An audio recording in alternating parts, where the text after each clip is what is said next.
A year ago, the New South Wales Premier Mike Baird was the envy of politicians around the nation. He'd turned around the state's economy and sold its electricity poles and wires, something other Liberal and Labor premiers had tried but failed to do.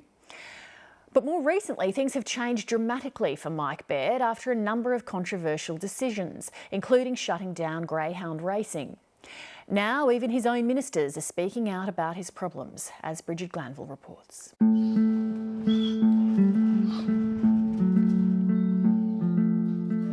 It's race day in Grafton on the New South Wales North Coast, and Mick Hindmarsh is getting his dogs primed for their event.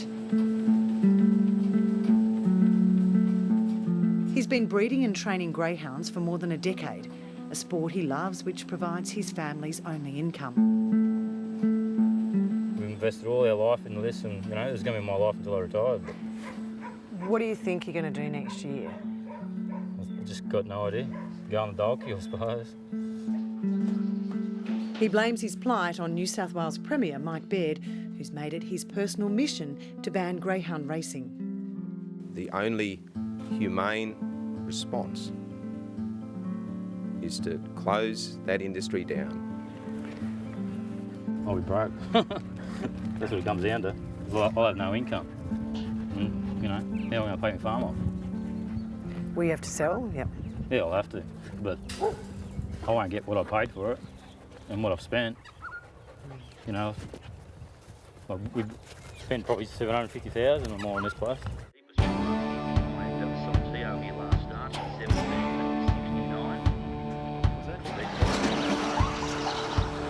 The top prize money here at Grafton is less than $1,000. A meat pie costs $3.50, and the fashions on the field are t-shirts over suits. It's this culture surrounding the dogs which has meant it's been easy for many critics to position Mike Baird's decision as out of touch Sydney snobbery. Oh, there's no millionaires. We're all hard-working battlers. Animal welfare groups applauded the bold political move of shutting down an industry. But now things are turning ugly within Mike Baird's own ranks. This bloke seems unprepared to change. In fact, he's stubborn.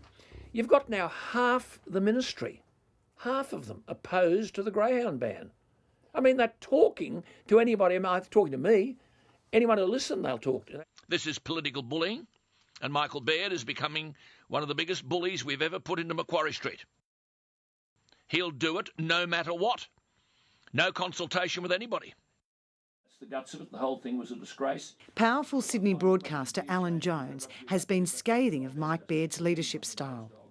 The leader has now become from the choir boy to the dictator. Well, I think he's overwhelmed by this evangelical view that I'm right. It's a huge turnaround in Mike Baird's fortunes. Late last year, he was the most popular politician in the country, offering hope to an electorate weary after years of corruption in New South Wales politics. If you're anything like me, you are sick of politics in this country. Point scoring, fear, smear, who wins the daily news cycle.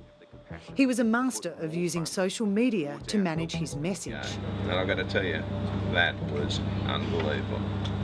Thanks very much. Thank you. Appreciate it. Grand final, but it might have been all Queensland teams, but sometimes dreams come true. Even when he copped abuse, he managed to turn it to his advantage.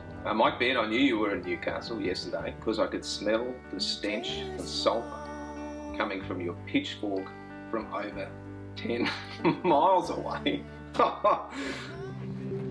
In the last 12 months, things have changed for Mike Baird. Now even his closest colleagues feel compelled to send a warning.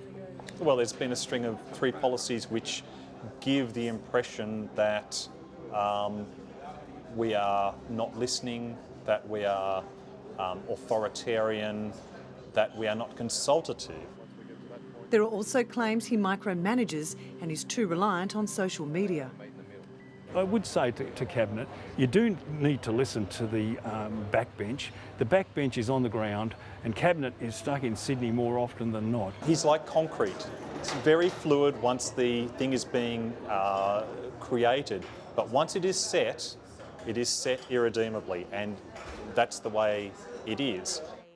Upper House Liberal MP Peter Phelps has raised questions about Mike Baird's decisions. The idea that you can just tell people what we're going to be doing without any consultation or without reasonable consultation or reasonable effort to get buy-in is a bad look. The pain of the greyhound racing decision is being acutely felt in regional New South Wales. As Nationals, we don't ban an industry. You know, we try to nurture it, try to make it survive. We don't cull regional jobs. And I think that's what really is at the heart of the angst within the community. For all the critics, Mike Baird still has many supporters. He's got a very strong personal set of beliefs, set of convictions, both about policy and I think to a degree about morality. And my sense is that, it's what you see is what you get. Before politics, Mike Baird was a banker and studied for a year to become an Anglican minister. Former New South Wales Premier Nick Greiner believes Mike Baird found his calling in Parliament. I think even his worst critics, say now, would have to say that he's got courage and authenticity. He needed that courage to weather the storm over the state's controversial lockout laws. The laws were put in place to curb violence in King's Cross, but clubs and pubs have lost their late-night trade. And the younger demographic Mike Baird won over so quickly turned on him. You're a liar, Mike Baird, and a scumbag. You're a loser. You are a fool, an unpopular fool whose time in politics should be ceased. You are an embarrassment to our state.